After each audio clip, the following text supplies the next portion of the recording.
বন্ধুরা নতুন কাহিনী নিয়ে চলে এলাম, দেখুন তাহলে শুরু করা যাক। হাই বন্ধুরা, তোমাদের কাছে এইটা অনুরোধ, ভিডিওটি শেষ পর্যন্ত দেখবেন, তাহলে মজা হবে। দেখুন কি চলছে এই আমি ভিডিওটি। মেয়ের মা।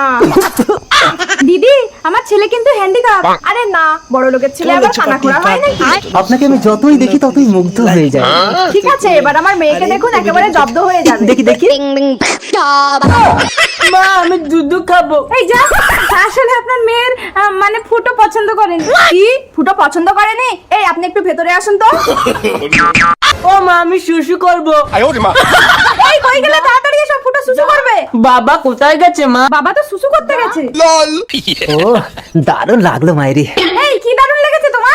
না মানে মেয়ের মায়ের ব্যবহারটা দারুণ। এই মেয়েকে আমার পছন্দ হয়েছে। আমি এই মেয়েকে বিয়ে করব না মা। আমার কথাই শেষ কথা। এই মেয়ের সঙ্গেই তোর বিয়ে দেবো। এদিকে এসো তোমা। আই ফটো উঠে দাঁড়া। কি গো, ফুটো তো ছোট। ফুটো ছোট কি বড় সেটা আপনার স্বামীর কাছে শুনে দেখুন। হ্যাঁ, স্বামীর কথাই শেষ কথা। পার্ট 2 এর জন্য কমেন্ট করুন প্লিজ বন্ধুরা, কমেন্ট করুন।